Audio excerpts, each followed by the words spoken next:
छोटी सी ट्रिक है, याद रखना, आपको बहुत बातें याद हो जाएगी। यानी बाहर हर ले भगवान मान मेरी बात, बाहर हर ले भगवान मान मेरी बात, मान मेरी बात, ठीक है ना। ये लो ये साहब, ये 4 शब्द आपको याद रखने हैं। यानी बाहर हर ले भगवान मान मेरी बात, याद हो जाएगा। हाँ जी, इधर देखना साहब, मैं जैसे जैसे याद कराऊं, इस बार से हो जाएगा भारमल, क्या याद हो जाएगा, भारमल।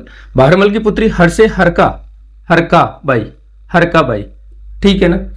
अभी देखना आप, भगवान से हो जाएगा, आपको क्या क्या याद हो गए, शासक, कि बारमल के बाद में कौन सा शासक आएगा, इस भगवान से याद रहेगा भगवंत दास, भगवंत दास। हाँ जी, अरे ये आमेर के शासक पढ़ रहे हैं, जयपुर कछुआ वंश के शासक हैं ये, ठीक है ना। यानी बारमल के बाद में शासक कौन बनेगा, भगवंत दास। बारमल की पुत्री कौन थी, हरकाबाई। हाँ जी, भगवंत दास की पुत्री मान से याद हो जाएगा मान बाई, क्या याद हो जाएगा, मान बाई।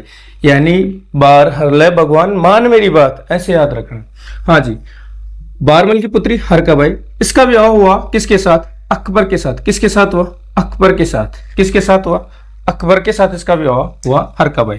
पुत्र कौन हुआ, इसका पुत्र हुआ जहांगीर। यानी हरकाबाई और अकबर से पुत्र की प्राप्ति हुई जहांगीर की। अब इस जहांगीर का विवाह है ना भगवंत दास की पुत्री मानबाई से विवाह कर दिया, ठीक है। इससे पुत्र की प्राप्ति हुई जिसका नाम था खुसरो। कौन था, खुसरो। और ये पूछे जाते हैं कि कौन किसकी पुत्री थी, किसका विवाह, किसका जन्म हुआ, कौन सा शासक था, किसकी बेटी थी, वो सारे पूछे जाते। तो बारमल के बाद में शासक याद हो जाएगा भगवंत दास।